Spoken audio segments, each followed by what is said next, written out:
stupidity and naivete has led to more than one death in the stunning neighborhood near the shores of Ashley Lake, Montana. The lake sits in the Flathead National Forest, which is located in the northwest corner of Montana. It encompasses over 2.4 million acres of land, including portions of the Rocky Mountains, the Continental Divide, and the Columbia River Basin. Tourists are attracted to the area every year by the breathtaking beauty and wilderness that stretches for miles and miles. Hiking, canoeing, fishing, and camping are amongst the best the United States have to offer. The wildlife is bountiful and diverse, including mountain lions, wolves, elk, moose, deer, and, of course, bears. Both grizzly and black bears roam the region. With approximately 10,000 to 15,000 black bears in the state of Montana, Flathead National Forest is one of the largest forested areas, providing prime habitat for a population of several hundred.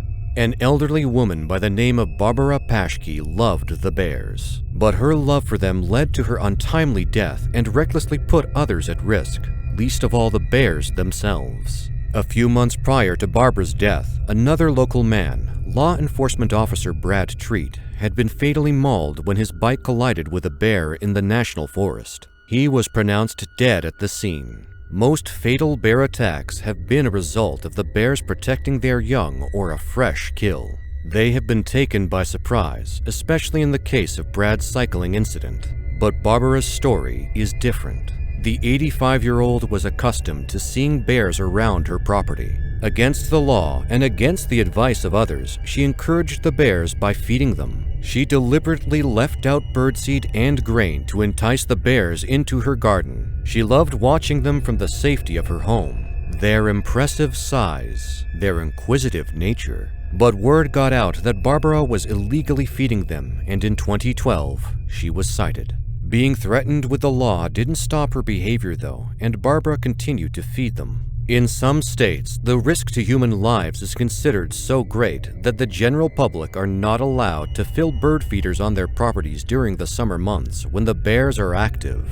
On September 28, 2015, the visiting bears took a step too far. Over the continual feeding through the years, they had become semi-habituated. Although still wild and incredibly dangerous, they became more and more used to the presence of humans. Grabbing an easy meal from someone's garden was something they came to rely on. Why would they forage in the forests when they had huge amounts of grain placed in the middle of someone's lawn? As their nervousness of humans faded, they ventured closer and closer to Barbara's house. No one knows exactly what happened, but a yearling black bear entered Barbara's home. Maybe she had left the door open. Maybe the bear had managed to open it herself. Either way, Barbara was taken by surprise when she was confronted by the young bear inside her house. Equally startled, the black bear launched itself at Barbara and severely mauled her. Barbara's screams scared the bear off, and she found a neighbor a short while later. The pensioner was rushed to hospital in the city of Kalispell. Her injuries were so great that she never recovered from them and died 4 days later. It was tragic that someone who clearly loved bears and enjoyed watching them from her home had been killed in that way. But it was her naivete that not only led to her own death, but to the death of bears in the area. A hunt for the so-called rogue bear followed Barbara's death, and, through no fault of their own, 2 young black bears were found near the area and euthanized. They were brother and sister. Their DNA didn't match up to that found on Barbara, but they were considered nuisance bears. They were yearlings that had often entered the neighborhood in search for food. When they were investigated and an autopsy performed, their stomachs were full of non-natural food. They had been feasting upon sunflower seeds and millet, and locals knew that they had been fed by Barbara.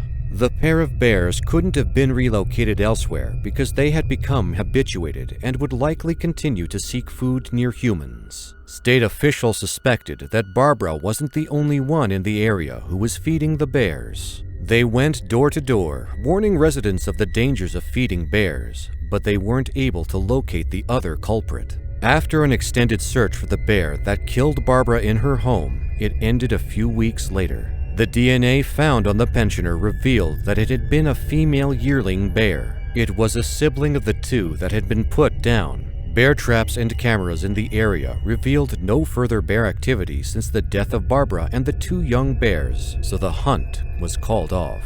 Neil Anderson, the regional fish, wildlife, and parks manager, said that feeding bears is banned for this very reason. They don't want them to become accustomed to humans, losing their fear and seeing them as a source of food. This only leads to dangers to both people and bears.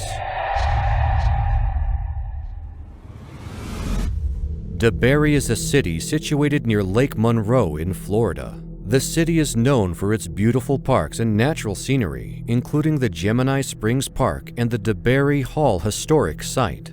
These attractions offer opportunities for hiking, biking, picnicking, and exploring the local flora and fauna. The fauna includes bears. In January 2022, a woman known locally as Heidi took her dog for a walk in the evening. It was something she did every evening just before bed. The neighborhood quiet as it settled down for the night. It was coming up to 9 p.m. when she walked along the flood-lit sidewalk, passing her neighbors' houses. As she did so, she heard a commotion. Around the next corner, there was a female black bear and 3 of her cubs up a tree. The mother climbed down the tree and began rummaging through some trash cans whilst the cubs watched on. When the bear tipped the can over, spilling the contents all over the side of the road, it made a crashing noise. People came out of their houses to inspect it. They began to shoo her away, but instead of fleeing, the mother bear became agitated. It was clear she was concerned for the welfare of her cubs, and the growing crowd of people posed a serious threat to her. She didn't run up the tree or off into the surrounding woodland. Instead, upon spotting Heidi, the bear made a beeline for her. Horrified, Heidi turned and tried to flee, but the bear was upon her in seconds. It lifted its huge paw and brought it crashing down on Heidi's face.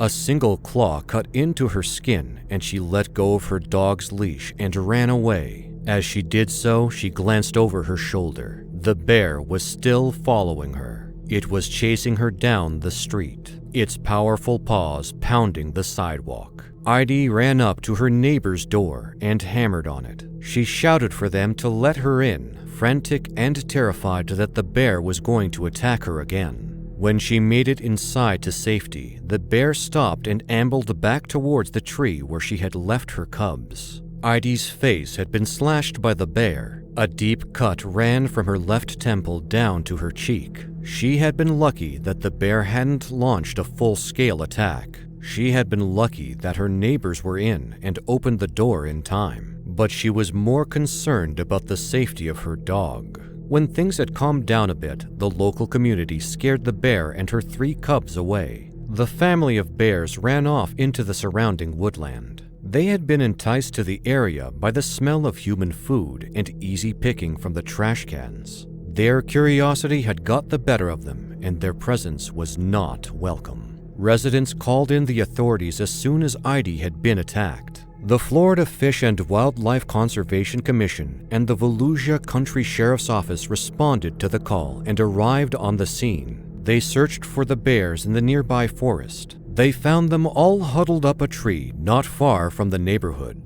Biologists from the Conservation Commission took aim and shot the mother. She fell to the ground with a thud. The officials decided that the 1-year-old cubs were old enough to survive on their own in the wild and left them alone. They weighed about 100 pounds each and could now fend for themselves. There was no need to kill them, and maybe after enduring the stressful chase from the community, they had been scared away for good. Some residents were outraged that the mother had been killed. The bear had been a semi-resident in the area for 7 or 8 years and had never posed a threat before. It had always come and gone with no trouble whatsoever. Others argued that the youngsters should have been relocated because they were likely to return to the scene of the crime again in the future. This story has 3 tragic outcomes and took place over 150 years ago in the mountains overlooking Santa Monica Bay. 46-year-old Andy Sublett had traveled from Wyoming to California. He and his family founded Fort Laramie in Wyoming. It was a trading post that was used to service the overland fur trade. Later, it was bought by the U.S. military, where it served as a permanent garrison for many years. But Andy was destined to travel. He considered himself a mountaineer, an adventurer, and he longed for the wilds of California, a new place to explore, a new place to hunt. It was the winter of 1854. Andy and his friends took off on a hunting expedition along Santa Monica Bay on December 19th. Back then, there was no city, no high-rise buildings dominating the skylines. A beautiful wilderness harboring a plethora of wildlife, least of all bears, grizzly bears. After the hunting party set off along the coastline, they turned inland. Meandering their way through the forests of the Malibu Mountains, they followed a canyon. Each man was alert, wielding a rifle and searching for big game. They kept their eyes peeled, each footstep trodden carefully on the undergrowth. As they spread out, it wasn't long before Andy found himself lost and separated from the others. The dog remained by his side as they continued through the woodland, searching not only for prey to hunt, but also for the rest of his party. But then, around a corner, Andy spotted a grizzly bear. It was only yards away. Andy's heart thundered in his chest. His dog sat down obediently, not making a sound. Andy hardly dared to breathe. It was an impressive brown bear. Snuffling in the undergrowth, it was foraging before its winter hibernation. Andy could see the powerful paws ripping up the soil as it rooted in the earth with its long snout. Slowly and stealthily, Andy inched closer. He raised his rifle to his eyeline and pulled the trigger. The bullet flew into the bear. It was a direct hit, but it was not a fatal shot.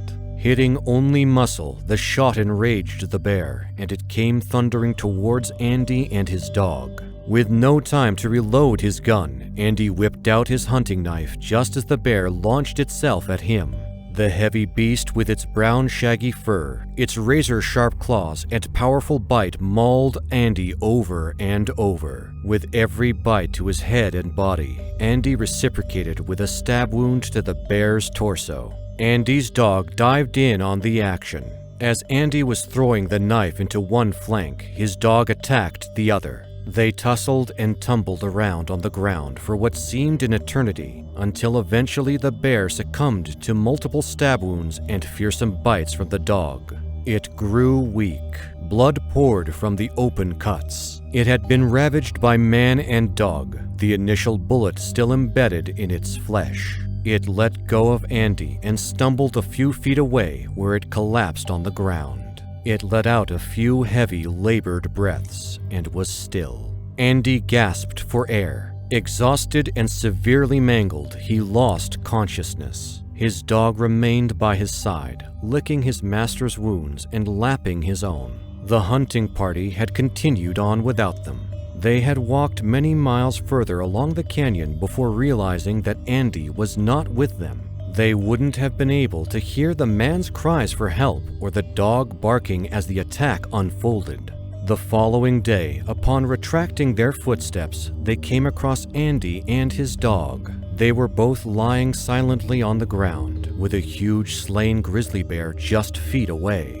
Every inch of the surrounding ground had been scuffed and spattered in blood, a testament to the fierce battle that had taken place the day before. Andy, whilst still unconscious, was alive. The men hurriedly carried him and his wounded dog to Los Angeles. They took them both to hospital. It wasn't looking good. His dog was also treated for his wounds and was made comfortable by the foot of his bed. Andy made a valiant fight for survival and briefly regained consciousness. With his hunting friends surrounding his bedside, Andy recalled the attack and detailed the fight. They were stunned that the hunter had killed the bear with a knife and commended his dog for defending its master. But, despite the doctor's best efforts, Andy was not able to survive the horrific injuries he had sustained during the attack and died 7 days later. He was buried in Fort Hill Cemetery in Los Angeles. At the time, this was the first grave to be dug on the site. His friends attended his funeral, but none was as sad and desperate as Andy's dog, who accompanied the cortege in the funeral wagon. When the coffin was lowered into the ground and the hole filled in, the dog lay on the mound bereft. He lay there whining. Despite the attempts of friends and family, the dog could not be persuaded to leave the gravesite. He took no food or water. For 3 days and 3 nights, the dog faithfully lay on its master's grave until, on the 3rd day, he collapsed and died. Locals, hearing the tragic story, buried the dog at the foot of Andy's grave. He was faithful until the very end.